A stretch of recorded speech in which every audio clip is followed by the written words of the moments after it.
बेटी, क्या तुम भी यही चाहती हो? हाँ बाबा। बेटिया, हमके तो लगा था तू ही कोनो मजबूरी में फैसला लेता हो। ना पापा, कोनो मजबूरी नहीं थे, बल्कि हम तो खुद इनका के दूसर बिया करे खातिर कहनी है। देख लिया ना राम नारायण, देख लिया ना आपने।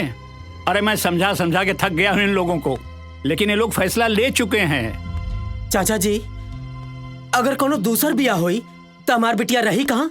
नैहरे में? और समाज का कही? ना पापा, हम कहीं ना जाइब, हमारी ये घर है।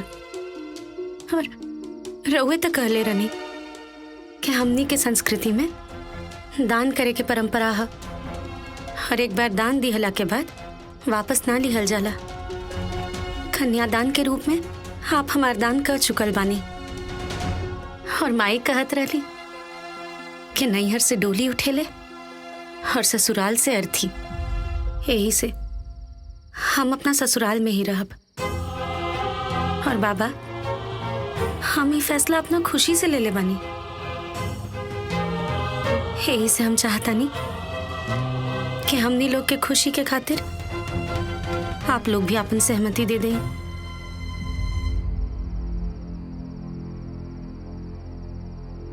ठीक है बेटी, जब तुम सब लोगों ने सोच ही लिया है तो इसी में हमारी खुशी है।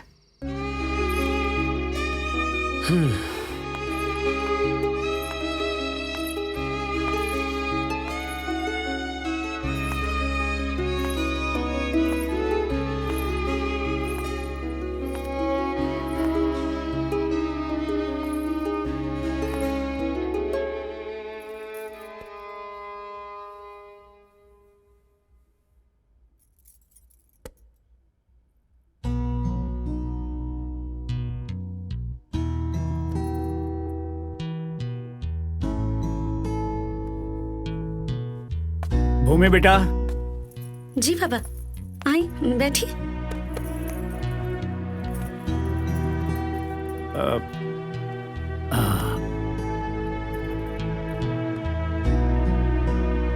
बैठो बेटा, बैठो।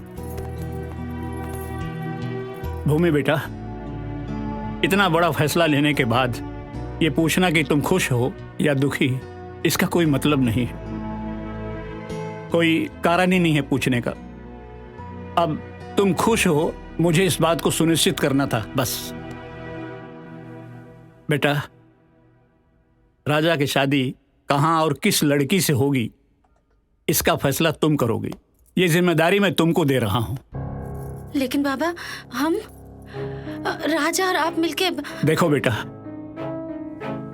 मेरी जिंदगी के अब 4 दिन बचे हैं, लेकिन तुम्हारी तो पहाड़ जैसी जिंदगी पड़ी है, पहाड़ जैसी जिंदगी पड़ी है बेटा। और मैं चाहता हूं कि तुम राजा की शादी एक ऐसी लड़की से कराओ जिसके साथ तुम पूरी जिंदगी खुशी खुशी गुजार सको, और मैं तुम्हारी खुशी देखकर निश्चिंत होकर मर सकूं, बस। हाँ बेटा। अब भूमि बेटा, मैं चलता हूं।